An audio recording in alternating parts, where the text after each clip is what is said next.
السلام عليكم ورحمة الله وبركاته. أعتذر لتأخير تصوير المقاطع، ولكن للأسف في ظروف تجبر الإنسان أحيانا أنه يتأخر شوية. اليوم عندنا إعادة تدوير واستخلاص المعادن الثمينة من محرك غسالة أمريكية. المحرك كبير طبعا، يولد بحدود يشتغل على كهرباء 220 فولت، ويعطي تقريبا من 4.5 إلى 5 أمبير. نبدأ أول شيء، طبعا احنا زي ما انتم شايفين هنا يستخدم لحام زي الغرة، وهو لحام بعد ما يجف، بحيث انه من الصعب انك تفكه.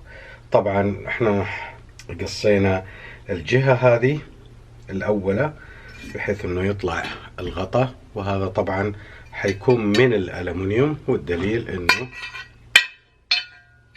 زي ما انتم شايفين هنا في قطعة حديد، ممكن هذه تطلع وتستخلص وتوضع مع الحديد، والباقي ألمنيوم. وفي معلومة دائما، القطع هذه الألمنيوم ليس ألمنيوم صافي اللي يجي لونها على فضي أو رصاصي كذا غامق زي القطع الموجودة في السيارات وماكينات مكاين السيارات والديناموات السيارات معظمها من الألمنيوم، ولكن الألمنيوم قاسي جدا، والدليل السر في الموضوع انه مخلوط مع الألمنيوم مادة المغنيسيوم، ولذلك تعطيك صلابة، وهي نفس السبيكة المعدنية تقريبا المستخدمة في صناعة الطائرات، ولكن بتركيبة مختلفة نوعا ما وتركيز مختلف نوعا ما. غير قابل للصدى، خفيف وصلب ومتانة. فعندنا قطعة من الألمنيوم، وزي ما انتم شايفين الآن القلب. وعشان نتأكد هل هو نحاس أو لا، نستخدم المبرد. وطبعا زي ما انتم شايفين هذا الجهة هذه ألمنيوم وليست نحاس. لاحظتوا؟ شوفوا اللمعة أبيض، فهو هنا الجهة هذه ألمنيوم وليست نحاس. وهذه هي من فترة تقريبا من 10 سنوات أصبحت الملفات أحيانا تكون نحاس، وأحيانا تكون نحاس ألمنيوم، وأحيانا تكون ألمنيوم، فليست بالضرورة أنها ثابتة دائما نحاس، وذلك لتقليل التكلفة. طبعا فكينا، وهذا حنستخلص الأشياء الثانية بحيث أنه قطعة ألمنيوم، وهنا عندنا حديد طبعا، القلب الداخلي للمحرك بالشكل هذا، وهذا هو عندنا الأساس. طيب نشوف الجهة الثانية، هي أعتقد كلها أسلاك واحدة، شايفين؟ وطبعا طلع كله ألمنيوم. يعني أنا كنت متوقع والله أنه حيكون نحاس. فدائما لا تنخدع بالطلاء، الطلاء لا تنخدع فيه. الخيوط هذه أول شيء خلونا نفك الأسلاك ذي، راح تطلع ما في مجال. حنشيل الأسلاك، خلينا نتأكد الأسلاك هل هي نحاس ولا ألمنيوم. للأسف حتى الأسلاك ألمنيوم، وكل هذا لتقليل التكلفة، لأن النحاس غالي جدا. فهذا ألمنيوم، فنضعها مع أسلاك الألمنيوم في حاوية الأسلاك الألمنيوم. نحاول أول شيء خلينا نتخلص من هذا في الأساس.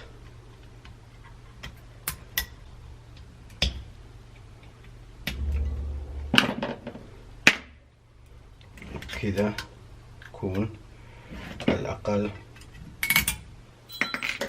هذا طبعا حديد، فهنا بدأ موجود الأسلاك هذه، فحيكون من الصعب إن احنا نسحبها من الجهة الثانية. إذا خلينا نقص وننظف من الجهة هذه. بس أول شيء خلينا نقص الأسلاك بالطريقة دي وبالشكل هذا، إن شاء الله يكون واضح عندكم. ولاحظتوا كيف إنه اللون لا يخدعك، اللون المبرد والمغناطيس رفيق دربك دائما في عملية إعادة التدوير. خلينا نجي من هنا لأنه حنقصها وحتصير السحب من الجهة هذه. فخلينا نقص أول شيء. طبعا فكينا الخيط اللي يربط الأسلاك النحاسية حقت المحرك من الجهتين، من الجهة اللي فيها الأسلاك قصيناها حتكون هي السحب، إذا حنقص الأسلاك النحاسية الملف من الجهة هذه اللي ما فيها أسلاك، بحيث إنه يكون من السهل علينا سحبها من الجهة الثانية. طبعا نستخدم القصاصة هذه اللي هي قصاصة المعادن، وحنستخدم أسلوب بسيط جدا.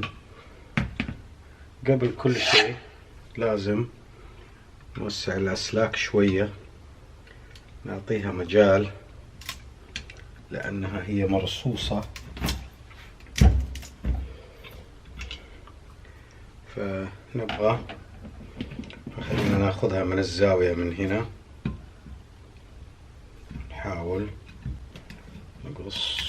راح تكون صعبة شوية لكن ممتاز. نكمل.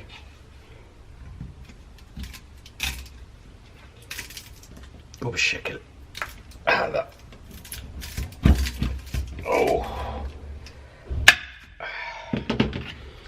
ممتاز. باقي جزء بسيط، فخلينا نبعد الأسلاك المقصوصة بالشكل ذا عشان نوصل للأشياء اللي ما بعد انقصت. وفي طرق كثيرة للقص، ممكن بالصاروخ، ممكن، مع انه الصاروخ ما حينفع لانه ممكن هذا ألمنيوم مع الحرارة، أسلاك الألمنيوم مع الحرارة فحذوب، أو ممكن نستخدم منشار حديد، ولكن أنا أعتقد أن الطريقة دي أسهل وأسرع. بالشكل هذا نحاول أننا نبعد الأسلاك بالشكل ذا زي ما انتم شايفين بالطريقة هذه، على أساس نوصل للأسلاك الأخرى. هي حتكون عملية شوية طويلة، ولكن في النهاية كذا انتهينا. وبالشكل هذا حنقوم فيها كلها بحيث أننا نصل إلى نتيجة نهائية ممتازة، أساس نقدر أن احنا نسحبه من الجهة الأخرى، نسحب الأسلاك. خلينا نجرب الآن. طبعا أنا حوقف تصوير وحأرجع لكم بعد ما أكون قصصتها كلها. الآن قصصنا مجموعة هنا، بعدين احنا نجي نشوف الملفات أو الأسلاك النحاس أو الألمنيوم اللي داخلة من هنا وين طالعة، ونسحب 3-4 أسلاك على أساس تخف علينا بالطريقة هذه. وهذه هي أسرع طريقة زي ما انتم شايفين بالشكل ده، نسحبها وحتنسحب بسهولة. هذه بالزرادية بالشكل ده، ممكن نلفها بالطريقة دي بحيث انه عشان نتمكن من سحبها، لانه هي هنا مايلة بشدة، فلو اعتدلت شوية ممكن تطلع معانا بهدوء. بالشكل هذا نحاول ان احنا نطلعها. اذا ما في فايدة، هي هنا المشكلة انه احنا لازم نشتغل بطريقة بهدوء شديد على اساس اننا نقدر يعني نستخدم زرادية اكبر بالشكل ذا، بالشكل هذا شايفين كذا. هذه طلعت من جنب واحد ولكن بقيت الجهة الثانية، فنحاول. انقصت ما طلعت لأنها مكبوسة جامد، فيبغى لها تعديل وبهدوء شديد. نحاول كذا طريقة ان نطلعها. احنا خففنا الضغط من هنا شوية، ولكن في اشياء ثانية لسه، هذه حتكون واضحة هذا هنا مخرجها هنا، هذا اللي أول ما طلع معانا. خلينا نشوف اللي تحت، هذا ممكن يطلع معانا بهدوء لعل وعسى. ونحاول نخلي الأسلاك مستقيمة قدر المستطاع بحيث أننا نصل إلى نتيجة ممتازة، على أساس تطلع معانا الأسلاك بهدوء. يبغالها طولة بال وهدوء، وإن شاء الله الأمور كلها تمشي. طبعا قبل كل شيء لازم إنه إحنا نحاول نفك الورنيش اللي لاصق بينها بحيث إنه على الأقل نوعا ما تنفك شوي. وهي هذه هي المشكلة، وححاول أطلعها شوي شوي وأرجع لكم. طبعا زي ما انتم شايفين بعد ما صار الوضع صعب إننا نسحبها، لأنه الشالاك أو نوعية الورنيش والشالاك، المادة العازلة لموضوعها على الأسلاك هذه الألمنيوم صعبة جدا انها تنسحب، بالذات ان انا ما عندي ملزمة حديد كبيرة ومعدة خاصة معينة لسحب الاشياء ذي بالهيدروليك. ف حضطر ان انا استخدم اسهل طريقة، وهي منشار حديد. ونيجي من هنا بالشكل ذا تكون اوضح لكم اكثر بالشكل هذا بالطريقة ذي، ومن الجنبين بالشكل ذا، وحتنقص وبكذا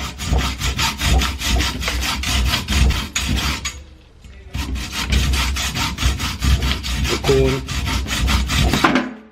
وصلنا إلى نتيجة أفضل من لا شيء لمن لديه الوقت. إذا ما عندك وقت حط هذا أسلاك الألمنيوم مع الحديد وحيكون سكراب حديد، ولا حيحسب لك ألمنيوم، وحيحسب كسكراب حديد مخلوط أو يسمونه مخلوط أو غير نظيف. وطبعا حيكون سعره أقل.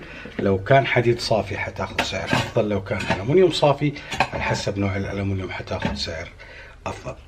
المهم أنا حخلصها كلها. طبعا خلصنا وفكيناه زي ما انتم شايفين، وطلعنا بالكمية هذه.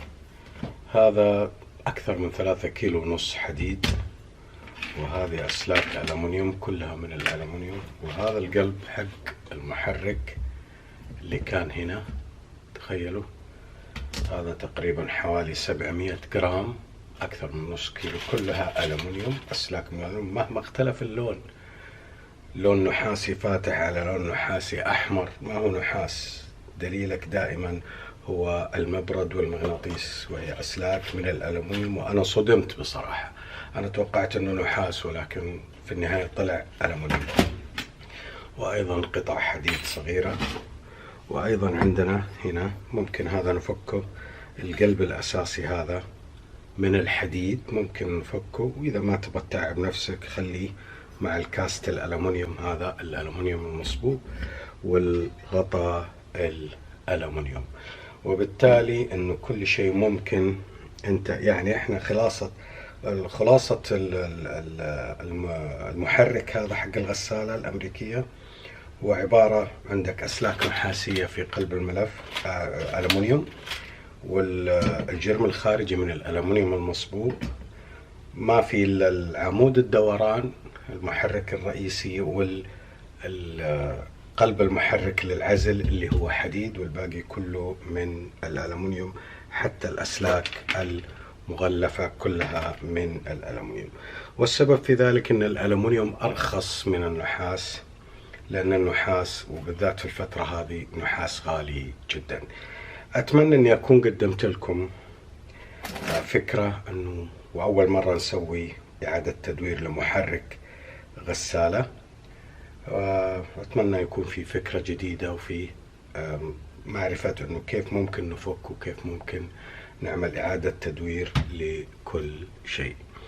ولا ننسى أعطونا إعجاب وشاركوا الفيديوهات مع من تحبون إذا حبيتوا تشاركونها مع أحد، وأتمنى لكم دوام الصحة والعافية. ولا ننسى اصنع فرقا في نفسك أولا لتستطيع أن تكون قد نكون تقنع بفكرتك الآخرين إذا كانت ممتازة وجيدة. والسلام عليكم ورحمة الله وبركاته.